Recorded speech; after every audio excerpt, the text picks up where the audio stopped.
Greetings to the Gambian people and greetings to the African people. Today marks another fresh edition of the program, The Conversation, that comes away on Senbian's VIP magazine, VIP TV in the Republic of the Gambia.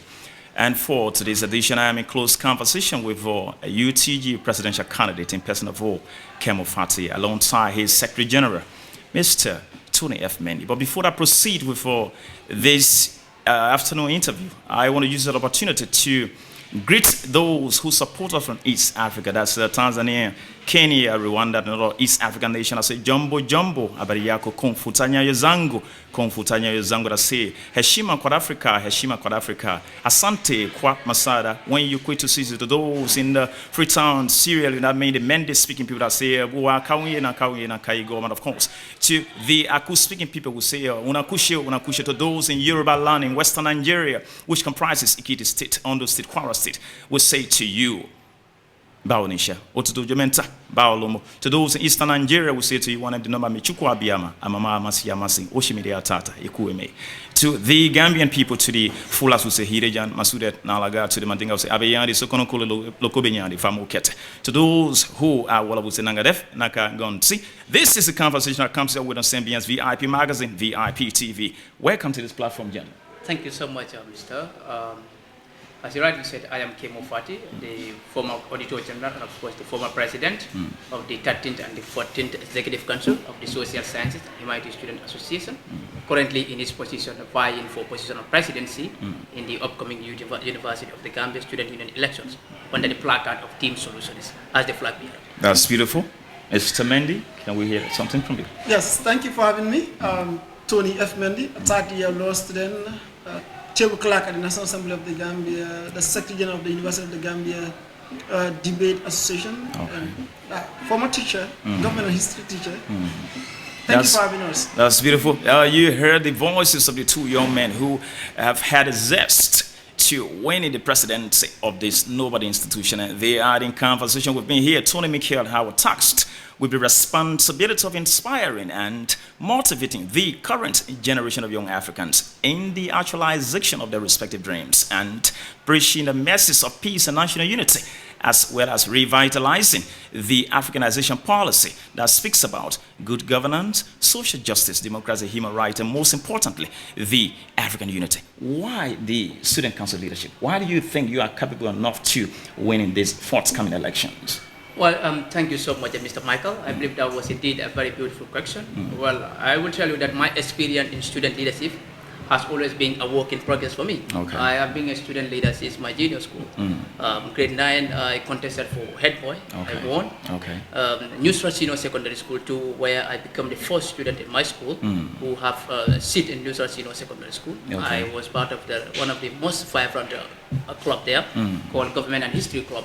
Okay. And from Newsford, I proceeded to University of the Gambia, where I contested for the position of Auditor General, and I went on a post. Okay. And from Auditor General, I moved on to presidency. I am currently the pioneer of Team Solutions November 2018 election with a landslide victory in the Department of Social Sciences and Humanity Student Association. Now, the current Executive Council of the same association also vied on the placard of my ticket, that is Team Solutions. They also maintain a landslide victory. So you can see inspiration lie in that leadership. So now we're moving on to University of the Gambia Student Union, knowing fully well that UTG still have more problems than before. Okay. But we are very, very optimistic that with the young leaders, with the young people that we have in our midst, we can definitely change the narrative at the university level. This is what triggered my intention to move on at the university level too, so that we can definitely change the narrative. Okay, that's the voice of the presidential candidate, Mr. Kemo. I turn to you, Mr. Secretary General of your political party that is striving to win in these forthcoming elections. What are the practical evidence or tangible evidence that you think your party has that is enough to merit the consideration of the voters to give you their vote to serve as what? Leaders of the noble institution? Yes, primarily I would say to make a rectification, we are not a party. Okay. We are a movement. Okay. And when it comes to student unionism, I think the best structure that we need, that our people need, is to have a movement and that advocates basically for the rights and interests of the students. Okay. We have a great chance of winning, considering that the messages that we are sending across to students is quite different from what our opponent are spreading to students. Okay. Instead of telling the student what policies or what plans they have, in my own view, they concentrate on selling themselves. Okay. That have been here, they concentrate more or less selling their biographies, what they have done in the past and so forth. Okay.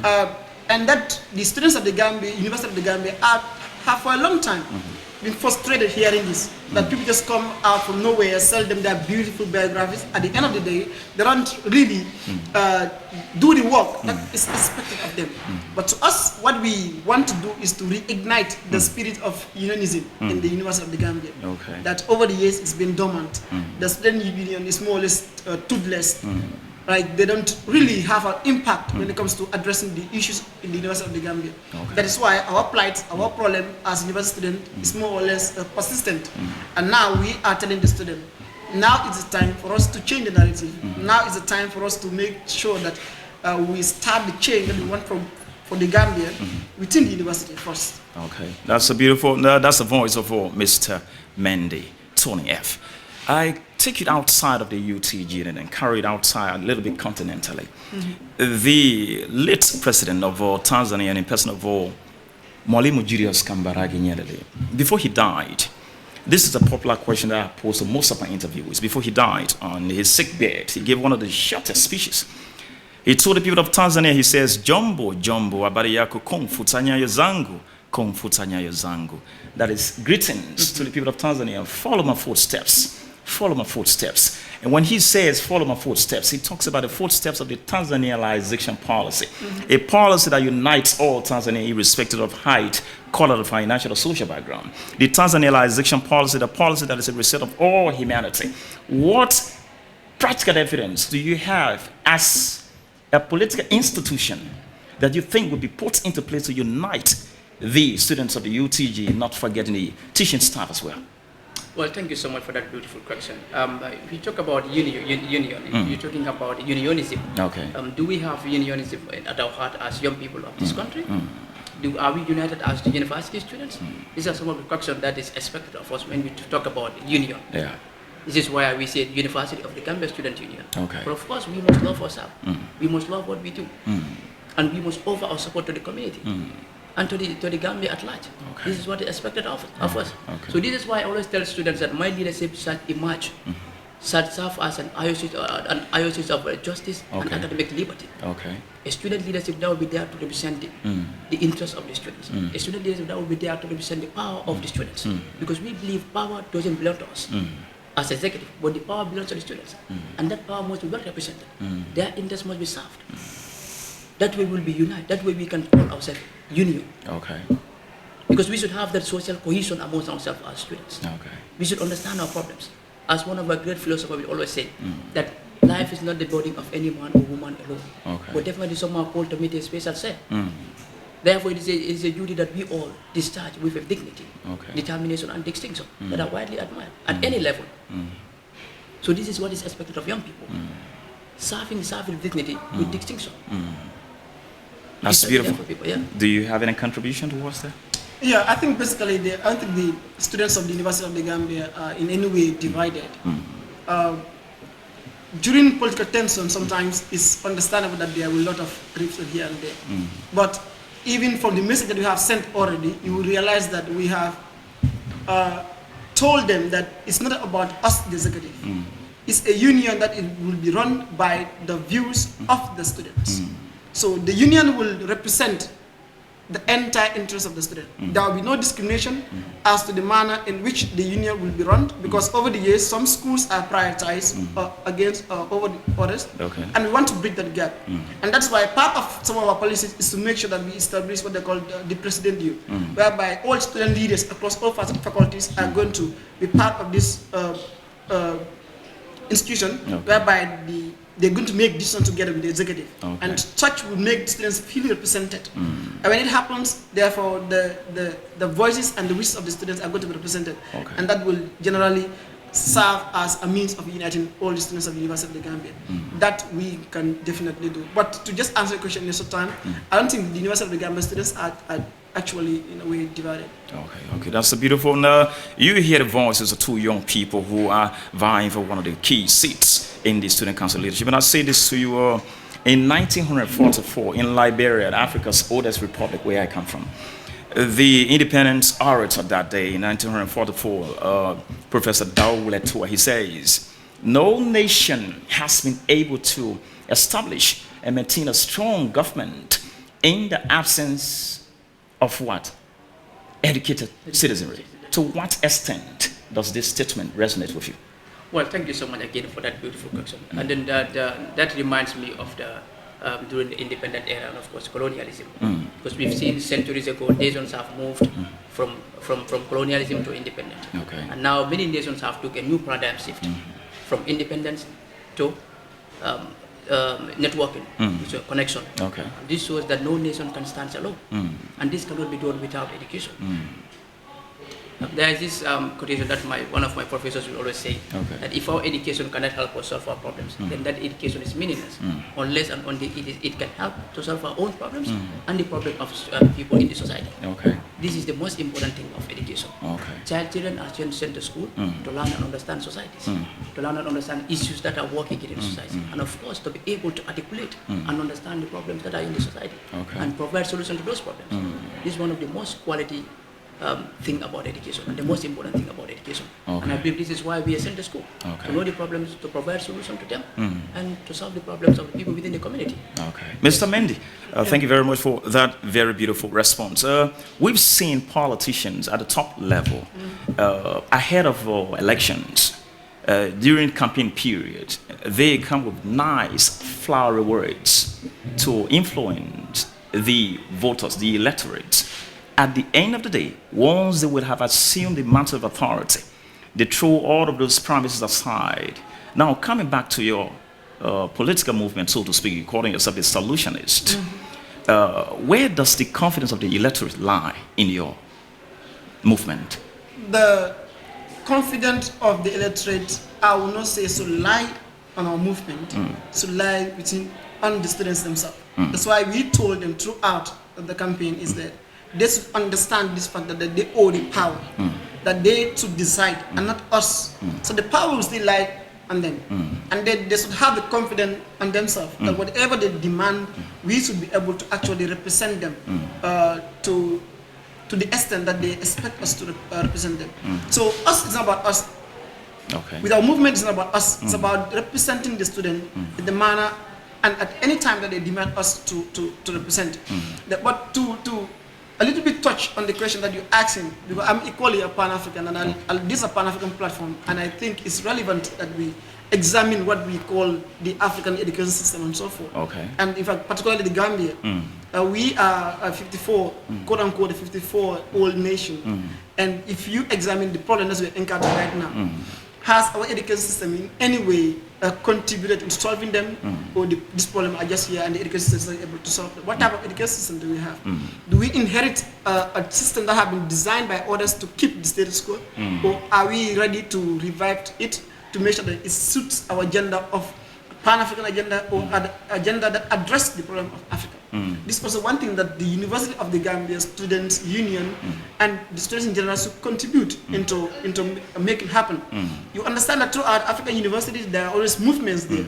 Under this current executive, there are attempts by others to establish Pan-African movement within the university, but it failed. And I would take it up from there that having me in council as a Pan-Africanist will provide the avenue for all the Pan-Africans in the university. And there are a lot of them that I know that will have a movement in the university. So the knowledge of Pan-African also, because it's not being taught here in the university. The knowledge of Pan-African also will be taught, or students will have the avenue for them to sell their ideas when it comes to Pan-African, because we have the Chinese here, we have the Europeans come here, establish their centers, and they still have their culture around. So be rest assured that the idea of Pan-African, you come back here with your TV again. You welcome here, and you have Pan-African programs going on here, where the agenda of Africa will be represented very well. That's beautiful. You get the conviction here from the Secretary General of this very movement, calling themselves the Solutionists, which is a very beautiful experience. Seeing young people taking the mantle of authority to be able to steer the affairs of the Student Council leadership in their own noble institution. I come back to you here. There has been a lot of assumption, possibly based on facts and logic, that African politics, African democracy has been infiltrated by Western civilization.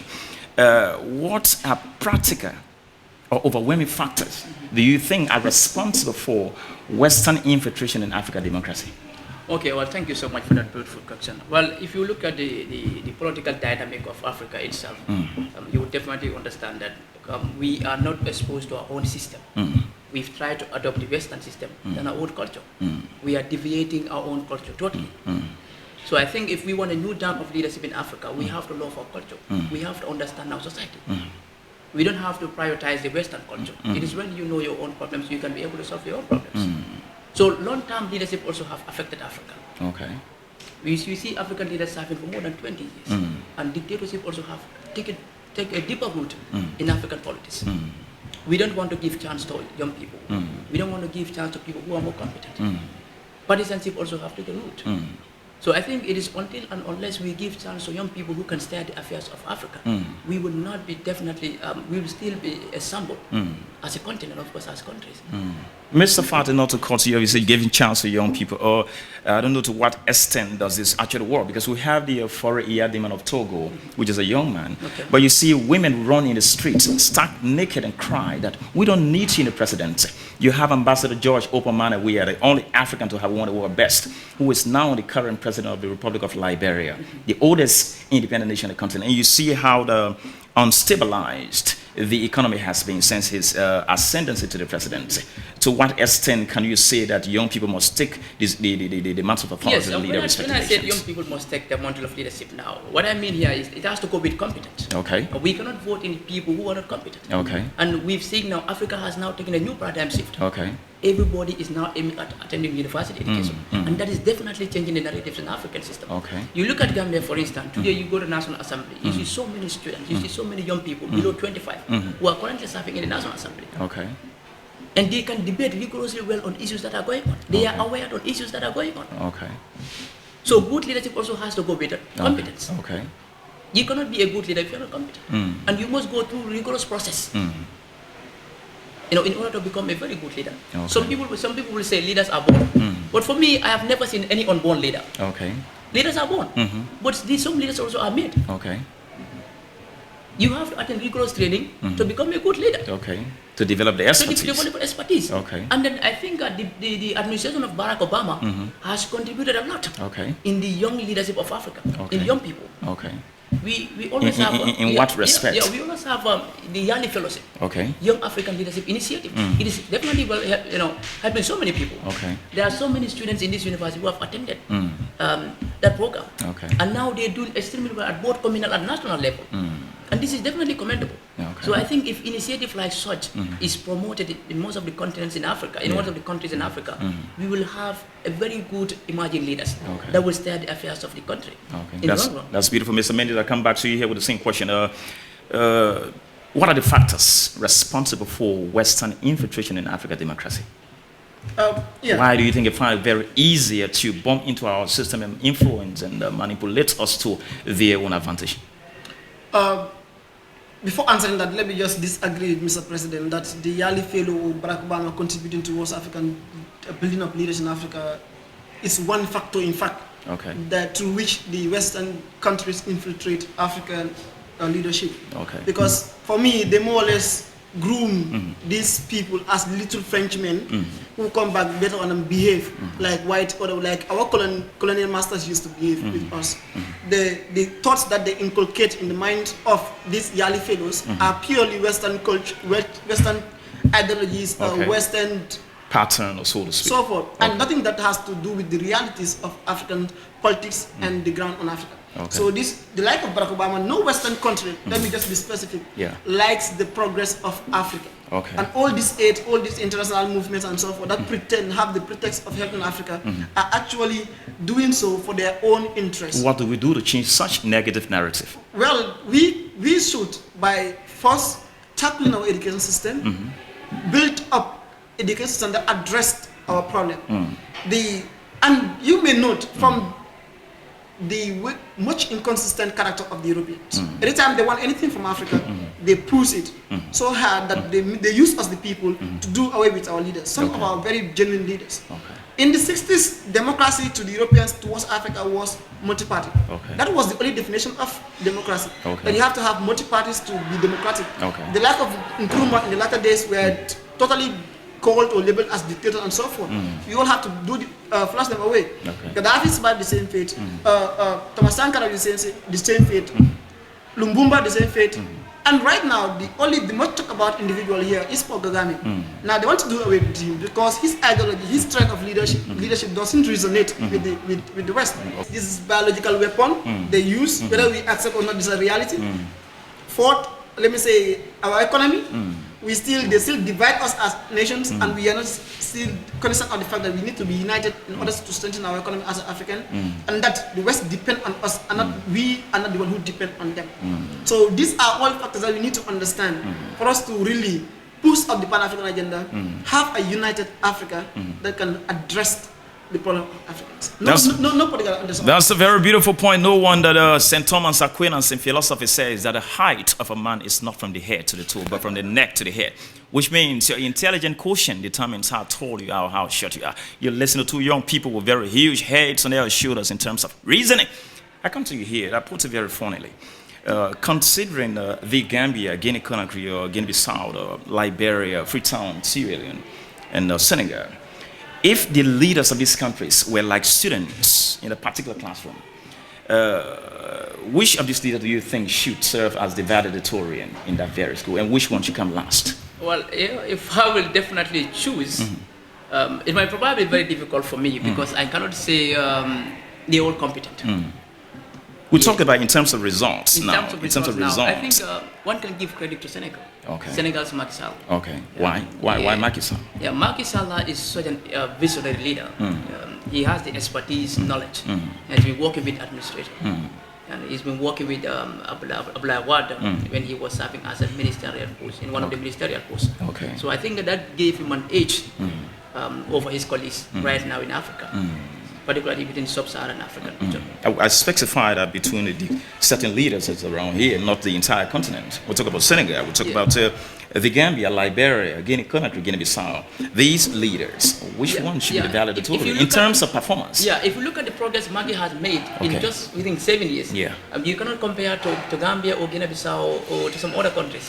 Yeah, so I think that will make him have an edge over them right now. Yeah, because we've seen some of the progress Macky Sall have made. So who do you think is taking last position in that classroom? Well, that was very difficult for me, but I think I can say Guinea-Bissau. Guinea-Bissau, yeah, for sure. Why Guinea-Bissau? Mr. Mendy, what's your own assessment? Assessment of that. Maybe you look at the presidents of, if you're going to look at the general leaders. I am looking at the presidents of these countries, Liberia, Freetown, Sierra Leone, or Julius Maada Bio, your own Gambia here, Mr. Adama Barrow, as he prefers to be called, the Macky Sall of Senegal, Guinea-Bissau as well. I'll rule Guinea-Bissau out of the list because he just brand new. Yes. General Mbalo is just recently elected. He have not even spent a month yet since he was inaugurated. I would definitely have to give it to Madabio, Brigadier Madabio, knowing one time that he was a soldier and taking from his track record, an individual who was once in the army, did a coup with his seniors, successful coup. They promised to stay for six months. When the 6 months reached, he asked them to go back to the barracks. They failed to do so. He conducted a coup, promised the nation that in 4 months he is going to leave, and he did so.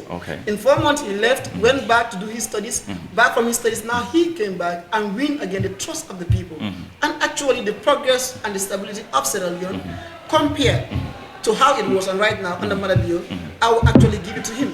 Macky Sall, I will not give it to him because Macky Sall already found a well-established, a well-structured system, which he was already part of by Abdullah Wade. Yeah. And right now, what Macky did, Macky has some dictatorial tendencies in him. Actually, he jailed all advocates that are against him. He jailed even opposition leaders, Sall, he jailed all of them, Sall rather. So whoever served as a threat to him. Your point is an inside opposite of what your president is saying here. He's a debater too. No, not a debater, because I actually follow them. Okay. But I don't like the fact that he's a little Frenchman. Okay. I would, even in Senegal, I would have preferred Ousmane Sonko.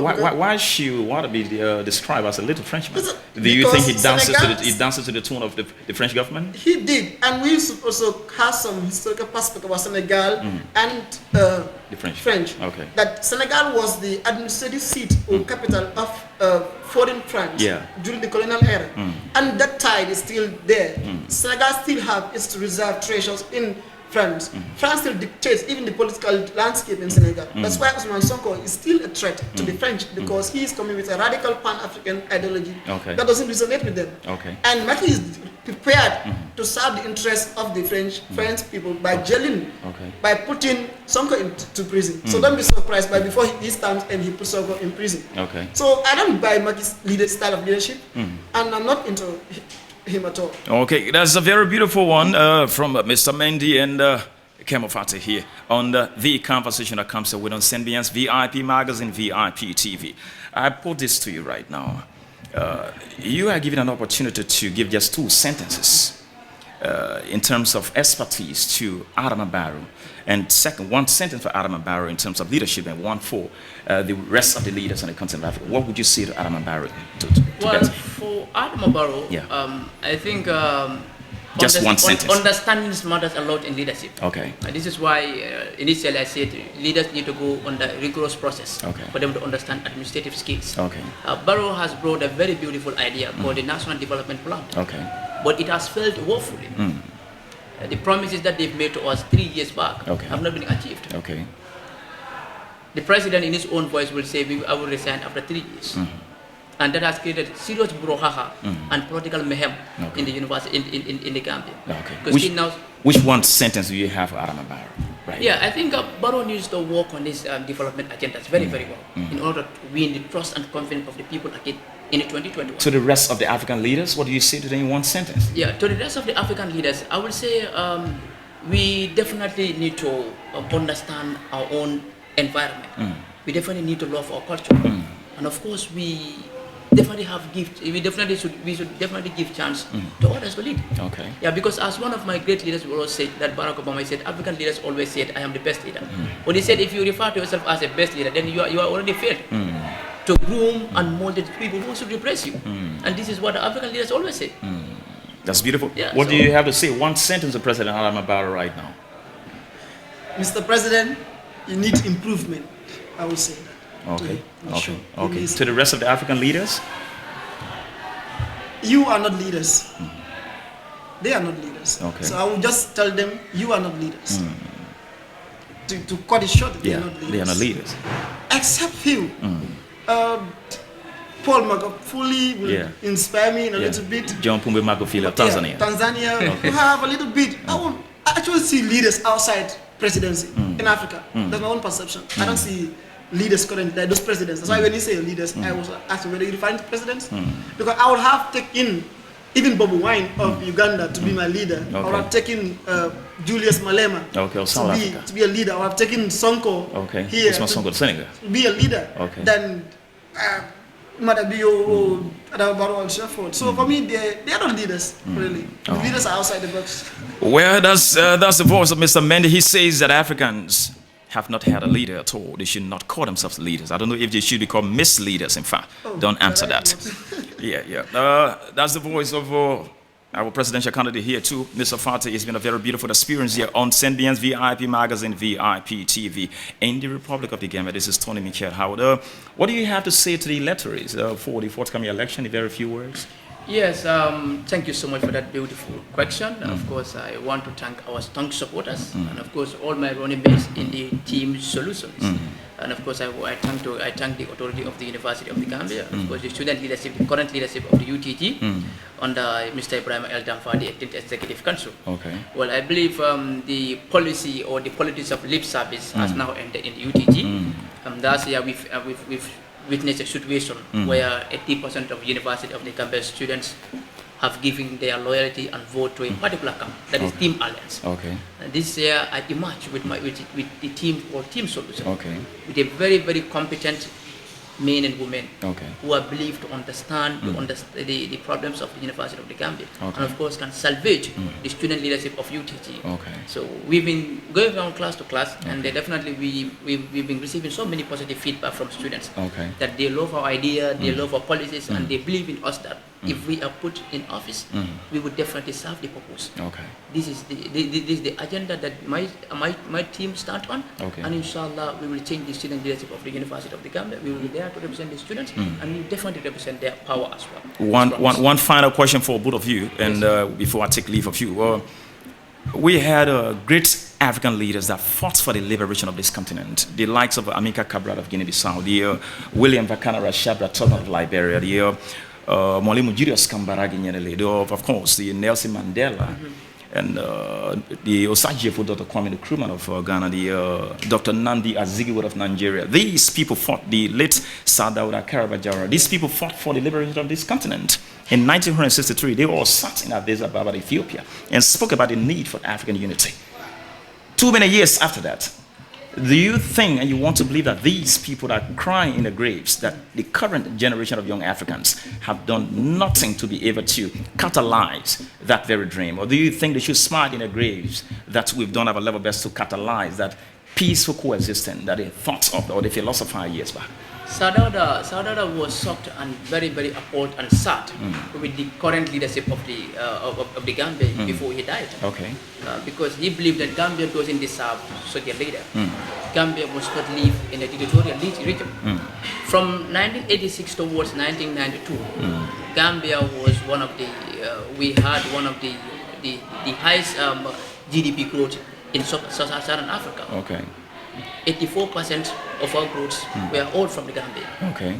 The farming system was very, very beautiful. The agricultural system was very beautiful. Tourism was also booming. Okay. This was under Sir Dawda's leadership. Okay. Then I could remember I used to read one of the books in the university. Okay.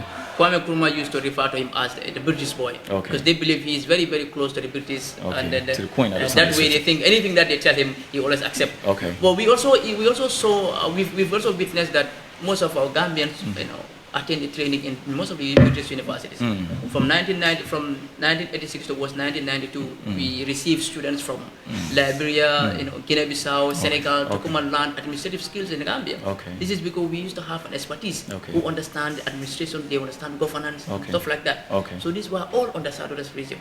So that Sir Dawda was quite very, very unhappy when Gambia witnessed a dictatorship. Okay. On the broad continental level, Very good. to what extent has the current generation of African leaders catalyzed the dreams and aspirations of previous leaders that fought for the liberation of this continent? Well, I think we still have a long way to go. Okay. But I am still very optimistic with the possibility of young people of this continent.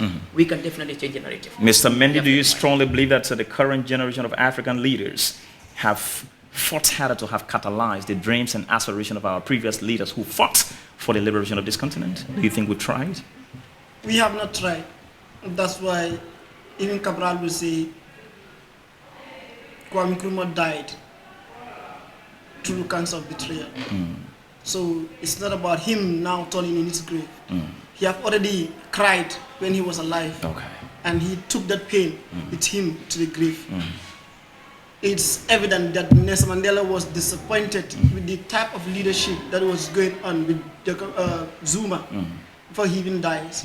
It's evident that even Thomas Sankara, having his own close friend, Paul Biya, Blaise Compaoré. Blaise Compaoré, rather, have him killed and so forth. The list is so sad to follow. But the reality is that there is so much interference, external force in African politics and setup. Equally, Africans are not giving up. It's evident that Africans are not giving up. Okay. That's why the like of every century you hear the like of Julius Malema will rise up, the like of Bobby Wine. We have Pan-Africans who will rise up at one point in time to make us realize that Abdel Nasser of Egypt, Lumumba, all these people that were termed as valiant by the West, these are actually the type of leaders that Africans need. That spirit of Pan-Africanism is in us, and the world will be surprised and they will be taken by storm if they think that the youthful generation of Africa are not aware of the tricks that the world is playing on Africa.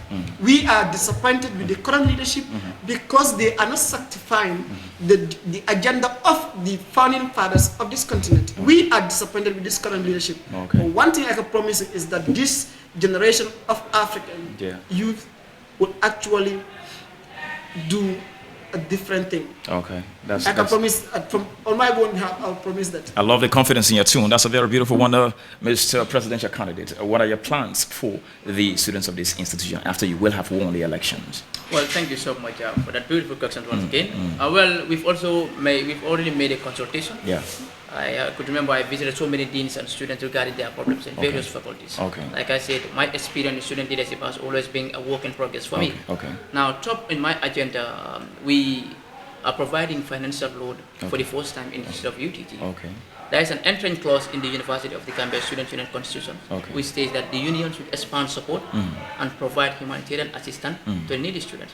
So therefore, in our quest to respecting and implementing this fundamental clause as proposed in the Constitution, we're going to create an account called the University of the Gambia Trust Fund account. Now, in this trust fund account, we are targeting to sponsor students who could not pay their tuition fee themselves, and students who keep deferring their semesters. Because for us, university education is not a privilege, but it's a right that each and every bona fide citizen and even non-citizen should enjoy. And that right should be respected. This is why we feel sorry for these students, you know, without getting access to university education. But we believe still as student leaders, we can still help them. We still have some fund. We can start to expand our relationship, our partnership with donors, so we can tap more funds for these disgruntled students, so they can also join us in the university. Now, another clause again in the Constitution which states that the president, that is section 11, subsection 5, that the president of the union should represent the students' union at the alumni association. You'll be very, very unhappy to know that since inception of the university, there hasn't been any effective alumni association. And because we all know now, most of the world universities have been run or managed by their alumni. You see, we call them former students or ex-students. But this is a different case in the Gambia. We don't have an effective alumni association. So if we are voted in office, we shall make sure that we have well structured to give a vigor to that. Very good. We want to understand the dynamic, the reason why it has been failing, the reason why it has not been effective. If we get the root cause of that, then we establish an effective alumni association for the university students.